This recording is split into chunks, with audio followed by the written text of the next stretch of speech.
2.5 ఏళ్ళు ఇక్కడే ఉండి పరిపాలించు. ఆ మూటలు మోయకుండా, లుచ్చా మాటలు మాట్లాడకుండా మాట్లాడు, మంచి మాటలు మాట్లాడి 1000 కోట్ల రూపాయలు ఢిల్లీలో సమర్పించుకోకుండా ఇక్కడే ఉండి మాట్లాడు. ఇంకా చండాలమైన మాట, తెలంగాణ వాళ్ళు అనగానే అసహించుకుంటున్నట. ఆయన అంటున్నాడు, నిన్న తెలంగాణ వాళ్ళు అనగానే అసహించుకుంటున్నారు. అసహించుకునేది నువ్వు చేసిన దివాలాకోరు రాజకీయం, నువ్వు చేసిన వెధవ పనులు, ఓటుకు నోటు కేసులో దొరికిపోయిన విధానం, ఇవన్నీ నేను చూడంగానే గుర్తొస్తున్నాయి. దొంగను చూసినట్టు చూస్తున్నారు. అవును, చూస్తారు. దొంగను దొంగలాగానే చూస్తారు, ఇంకోలాగా చూడరు. దొరను దొరలాగానే చూస్తారు, దొంగను దొంగలాగానే చూస్తారు. That is the world. ఇవాళ వాస్తవం ఏంటి అంటే, తెలంగాణను చూసి ముక్కున వేలేసుకుంటున్నారు. తెలంగాణను చూసి ఆశ్చర్యపోతున్నారు.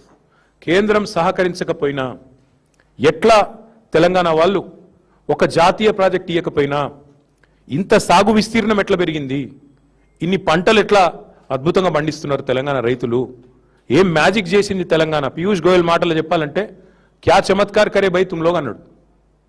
అది ఇవాళ తెలంగాణను చూసి దేశం ఆశ్చర్యపోతున్న తీరు. అసలు కేంద్రం సహకరించనే లేదు మేము 10 ఏళ్ళుంటే.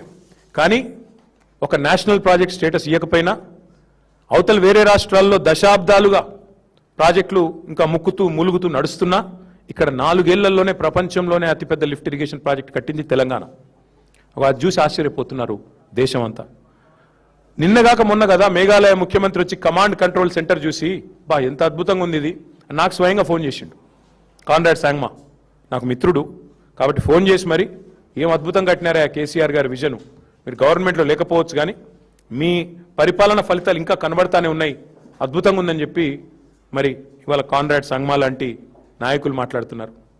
సూపర్ స్టార్ రజనీకాంత్ ఏమన్నాడు హైదరాబాద్కి వచ్చి, ఇది హైదరాబాదా న్యూయార్కా అన్నాడు. యాదికుందా? ఫాక్స్కాన్ చైర్మన్ ఏమన్నాడు, ఇది ఇండియానేనా అన్నాడు. గట్ల ఆశ్చర్యపోతురు తెలంగాణను చూసి.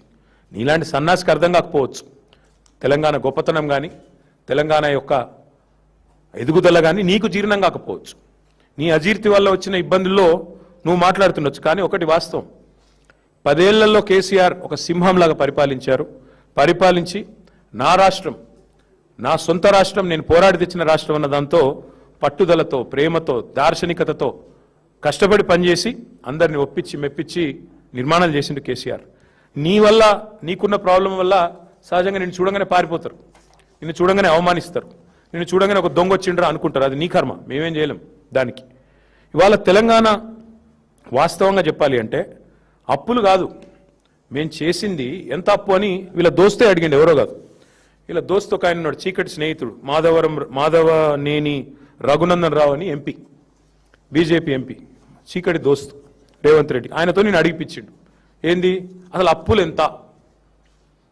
ఎంత అని పార్లమెంటులో ఒక ఎంపీ గారు అడిగితే, పార్లమెంట్లో కేంద్ర ప్రభుత్వం ఇచ్చిన, మీ బడేబాయ్ ఇచ్చిన సమాధానం, మీ పెద్దన్న మీ బడేబాయ్ ఏం చెప్పినల్లా, కేసీఆర్ వచ్చిన రోజు అప్పులెంత, దిగిపోయిన రోజు అప్పులెంత అంటే, ఇగో ఇది, this is the total picture presented to parliament by RBI by CAG. ఏమని చెప్పారు అందులో, కేసీఆర్ గారు అధికారంలోకి వచ్చిన రోజు 72,000 కోట్ల అప్పు రాష్ట్రం ఎత్తి మీద ఉన్నది. కేసీఆర్ దిగిపోయిన రోజు 3,50,000 కోట్ల అప్పు. Total public det of Telangana. ఇది పార్లమెంటులో సాధికారంగా కేంద్ర ప్రభుత్వం రిజర్వ్ బ్యాంక్ని అడిగి ఇచ్చిన లెక్క. నీ ఇప్పుడు అందులో ఏంటంటే విషయం, మేము వచ్చిన 72, మేము దిగిపోయిన నాడు 3,50,000. మరి అంటే ఎంత కేసీఆర్ చేసిన అప్పు? 2,78,000 కోట్లు. కానీ నీ పరిస్థితి ఎట్లుంది? నీకు వాస్తవాలు బయటకు వస్తే నీకు నచ్చలేదు, అందుకే నోటికొచ్చినట్టు ఎంత వస్తే అంత, ఒకరోజు 6 లక్షల కోట్లు అంటాడు, ఇంకో రోజు 7 లక్షల కోట్లు అంటాడు, ఇంకో రోజు 8 లక్షల కోట్లు అంటాడు. మరి నీ లెక్కలు నమ్మాలనా, లేక కాగ్ లెక్కలు, మరి ఆర్బీఐ లెక్కలు నమ్మాలా, పార్లమెంట్లో కేంద్ర ప్రభుత్వం చెప్పింది నమ్మాలా? ప్రజలు ఏది నమ్మాలా? ముఖ్యమంత్రి చెప్పు. తెల్లారు లేస్తే వెనకటికి ఎవడో మొహంబాలే తద్దంబాలు కొట్టుకున్నట్టు నీకు పరిపాలన చేతగాక గత ప్రభుత్వం మీద ఇంకెన్ని రోజులు ఏడుపుల్ని, ఎన్ని అబద్ధాలంటే, నేను ఒకటే వేదిక ఇద్దరు, ముఖ్యమంత్రి ఉప ముఖ్యమంత్రి, నెంబర్ 1 అండ్ నెంబర్ 2. నెంబర్ 1 అంటాడు 30 నెలల్లో 1,75,000 కోట్లు ఖర్చు పెట్టిన రైతులకని నెంబర్ 1 సీఎం అంటాడు. అదే వేదిక మీద మరో ఒక 5-6 నిమిషాల తేడాలో ఉప ముఖ్యమంత్రి గారేమో 1,56,000 కోట్లు అంటాడు. అంటే వాళ్ళ